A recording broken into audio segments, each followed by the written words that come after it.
సర్దార్ పటేల్ 150వ జయంతి ఉత్సవాలను దేశవ్యాప్తంగా ప్రధానమంత్రి శ్రీ నరేంద్ర మోడీ గారి యొక్క ఆధ్వర్యంలో దేశవ్యాప్తంగా అన్ని ప్రాంతాల్లో యూనిటీ మార్చ్ నిర్వహించాలని చెప్పి ప్రభుత్వం నిర్ణయించడం జరిగింది. దానిలో భాగంగా ఈరోజు కరీంనగర్లో ఈ యూనిటీ మార్చ్ను నిర్వహిస్తా ఉన్నాం. భారతదేశం యొక్క ఐక్యత కోసం తన సర్వస్వాన్ని త్యాగం చేసినటువంటి ఒక మహనీయుడు, ఒక ఉక్కు మనిషి సర్దార్ పటేల్. ఇలా దాదాపు 560 సంస్థలను ఒకే జెండా కింద తీసుకొచ్చి ఈ దేశాన్ని ఏకం చేసినటువంటి మహనీయుడు సర్దార్ పటేల్. వాళ్ళ ఆయన స్ఫూర్తిగా తీసుకొని ఆయన చరిత్రను తిరమరు కాకుండా భావి తరాలకు అందించాలని చెప్పి ఒక ఉద్దేశంతో యువతలో ఒక స్ఫూర్తి నింపాలి. ఆయన దేశం కోసం ఏ విధంగా త్యాగం చేసిండు, ఏ విధంగా ధైర్యంగా పోరాటం చేసిండు, ఏ విధంగా ఈ దేశం కోసం కఠిన నిర్ణయాలు తీసుకోవడం చెప్పి ఆ విషయాన్ని భావితరాలకు అందించాలనే ఉద్దేశంతోనే ఈరోజు ఈ యూనిటీ మార్చ్ను దేశవ్యాప్తంగా నిర్వహిస్తా ఉన్నాం. ముఖ్యంగా తెలంగాణ రాష్ట్రానికి సంబంధించి ఆ రోజు తెలంగాణను పాకిస్తాన్లో కలపాలని చెప్పి ఇవాళ నిజాం కుట్రలు పడుతున్న సందర్భంలో, స్వతంత్ర రాజ్యంగా ఉంచాలని చెప్పి కుట్ర పడుతున్న సందర్భంలో ఇవాళ నిజంగా సర్దార్ పటేల్ లేకుంటే ఇవాళ తెలంగాణ అనేది పాకిస్తాన్లో కలిస్తే ఇలా తెలంగాణ మరో పాకిస్తాన్ గానో, మరో శ్రీలంక లాగానో, మరో బంగ్లాదేశ్ లాగా ఆకలి కేకలతో ఇవాళ అల్లకల్లోలమే పరిస్థితి ఉన్న విషయాన్ని తెలంగాణ సమాజం గుర్తుంచుకోవాలి. మరి తెలంగాణ భారతదేశంలో విలీనం కాకుంటే, తెలంగాణకు స్వాతంత్ర్యం రాకుంటే, తెలంగాణ స్వతంత్రంగా ఉంటే తల్లి భారతమాత కడుపులో క్యాన్సర్లా ఉంటుందన్నటువంటి ఒక విషయాన్ని స్పష్టం చేసి ఆపరేషన్ పోలో పేరుతోని తెలంగాణకు విముక్తి కలిగినటువంటి గొప్ప మహనీయుడు సర్దార్ పటేల్. అందుకే సర్దార్ పటేల్ కు తెలంగాణకు ఒక అవినాభావ సంబంధం. మరి తెలంగాణ సమాజం ముఖ్యంగా సర్దార్ పటేల్ గుర్తించాల్సిన అవసరం ఉంది.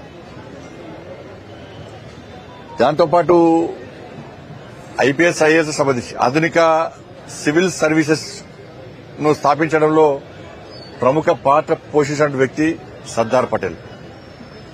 కాబట్టి అటువంటి యొక్క వ్యక్తిని వాళ్ళ స్ఫూర్తిగా తీసుకోవాలని చెప్పి ఒక మంచి ఆలోచనతో దేశవ్యాప్తంగా ఈ యూనిటీ మార్చ్ తీసుకొస్తున్నాం. కాబట్టి అన్ని రాష్ట్ర ప్రభుత్వాలు కూడా ఈ కార్యక్రమాన్ని ఘనంగా నిర్వహిస్తున్నాయి.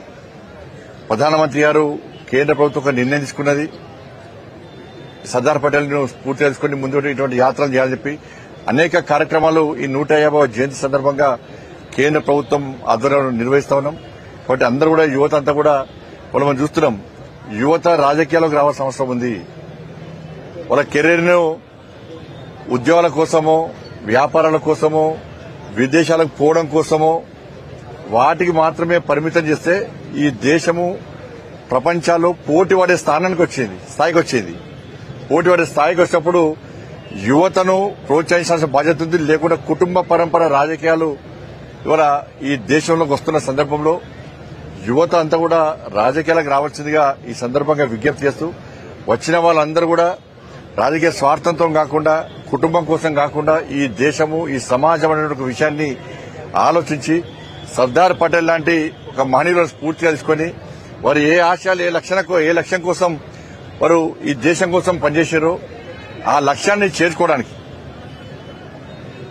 వాళ్ళ ఆశయాలు నెరవేర్చడానికి నరేంద్ర మోడీ గారు ఏ విధంగా కష్టపడి పనిచేస్తున్నారో వారికి చేదోడు వాదోడుగా ఉండడానికి, అందరు భాగస్వామ్యం కావడానికి యువత అంతా రావాలని చెప్పి ఈ సందర్భంగా అందరికీ అప్పీల్ చేస్తూ, అందుకే ఆ యువతను ప్రోత్సహించడానికే ఈరోజు యువత ఆధ్వర్యంలో, ప్రతి ఒక్కరి ఆధ్వర్యంలో, ముఖ్యంగా యువతను ప్రోత్సహించాల ఆధ్వర్యంలో ఆలోచనతో ఈరోజు ఈ యూనిటీ మార్చ్ను నిర్వహిస్తా ఉన్నాం. అందరికీ నమస్కారం.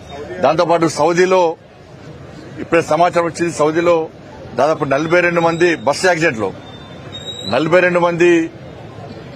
యాక్సిడెంట్లో మరణించడం జరిగింది. దానిలో దాదాపు 18 మంది తెలుగు వాళ్ళు. ఇప్పుడే కేంద్ర ప్రభుత్వం ఆల్రెడీ అన్ని రకాలుగా చర్యలు తీసుకుంటున్నది. అమిత్ షా గారు ఆ దేశ వాళ్ళతో మాట్లాడడము, అన్ని రకాలుగా చర్యలు తీసుకోవాలని చెప్పి, అన్ని రకాలుగా ఏర్పాటు చేయాలని చెప్పి, వాళ్ళందరినీ ఏ విధంగా కాపాడాలి, ప్లస్ ఆల్రెడీ మరణించిన వాళ్ళ విషయంలో ఏ విధంగా ఆలోచించాలని చెప్పి తగిన చర్యలు తీసుకోవాల్సిందిగా, అన్ని ఏర్పాట్లు చేయాల్సిందిగా ఆల్రెడీ కేంద్ర హోంశాఖ మంత్రులు అమిత్ షా గారు ఆల్రెడీ మాట్లాడడం జరిగింది సౌదీ ప్రభుత్వంతో. ఒకటి మరణించడం చాలా దురదృష్టకరం. ఎవరైతే గాయపడ్డారో ఎవరుతున్నారో కొంచెం వాళ్ళ వెంటనే ఆ గాయాన్ని కోలుకోవాలని చెప్పి, చనిపోయిన వారికి యొక్క కుటుంబాలకు ఆత్మశాంతి కలగాలని చెప్పి, ఎవరైతే గాయపడ్డారో వెంటనే త్వరితగతిన కోలుకోవాలని చెప్పి కోరుకుంటున్నాను. Local to global news at your finger tips. మీ చేతిలో ఒక ఆయుధం. డౌన్లోడ్ రా TV app. Media legend Ravi Prakash is back.